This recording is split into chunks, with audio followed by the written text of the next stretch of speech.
Hai teman-teman, perkenalkan nama aku Dwi Andin Hadijah dengan NPM 101214220 dari kelas C9 Manajemen. Di sini saya akan membuat sebuah karangan yang bertujuan untuk memenuhi salah satu tugas mata kuliah Teknik Negosiasi Komunikasi. Andai aku menjadi psikolog. Aku adalah seorang yang sering bermimpi setiap harinya. Salah satu impian aku adalah menjadi seorang psikolog. Banyak yang bertanya, kenapa aku ingin menjadi psikolog? Aku ingin menjadi seorang psikolog karena aku ingin menjadi pendengar untuk orang-orang di sekitar yang membutuhkan, terutama yang trauma dalam keluarga atau bisa disebut broken home. Kenapa aku ingin menjadi seorang yang bisa mengatasi broken home? Atau ingin bisa menjadi pendengar untuk yang mengalami broken home. Karena aku merasakannya sekarang, aku ingin ada yang bisa menjadi pendengar tanpa menertawakan atau menyepelekan apa yang kita rasakan. Kenapa bisa terjadi anak yang broken home? Anak broken home terjadi karena keluarganya yang tidak sesempurna yang lain. Salah satu penyebabnya orang tua yang selalu berantem depan anaknya dan tidak bisa membuat nyaman di dalam rumah. Dari penyebab tersebut akan menimbulkan sosok anak yang menjadi periang di luar rumah siang hari dan menjadi pendiam di dalam rumah malam hari. Anak broken home akan mencari rumah yang menurut dia nyaman dan dia bisa pulang karena rumah yang dia tempatin sekarang bukan rumah yang dia inginkan.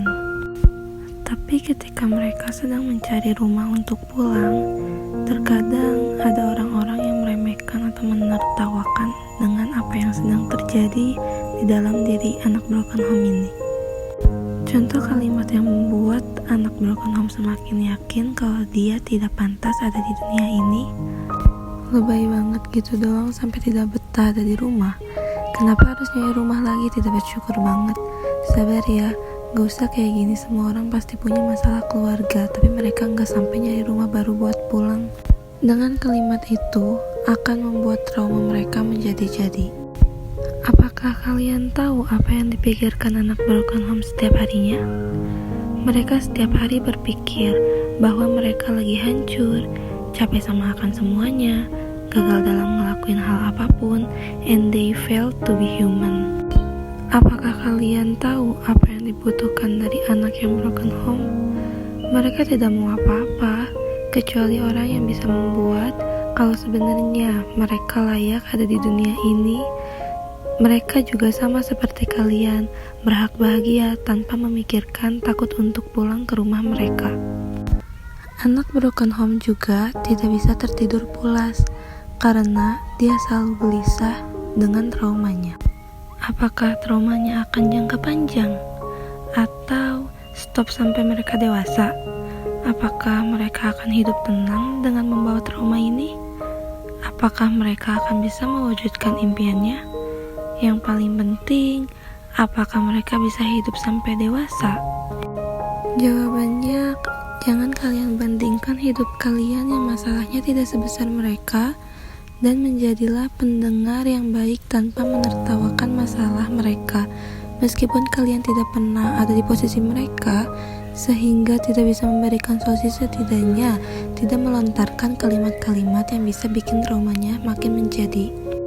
Tapi jika mereka anak broken home sudah menemukan orang yang menurut mereka pantas untuk dijadikan rumah buat pulang, gak akan mereka tinggalin sampai kapanpun. Salah satu rumah yang nyaman menurut mereka adalah psikolog.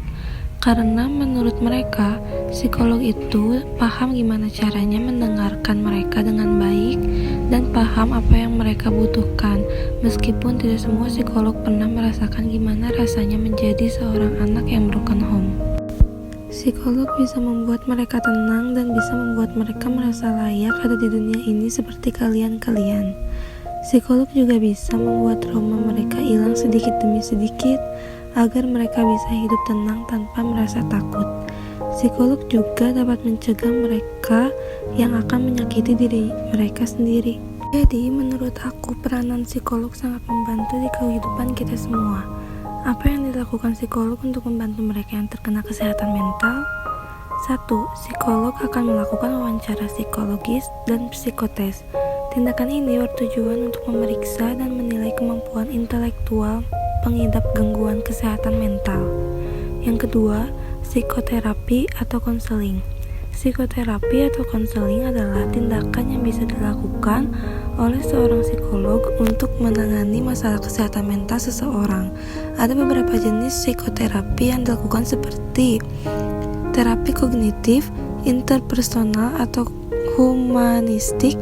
Tindakan psikoterapi atau konseling dapat dilakukan secara individual maupun berkelompok.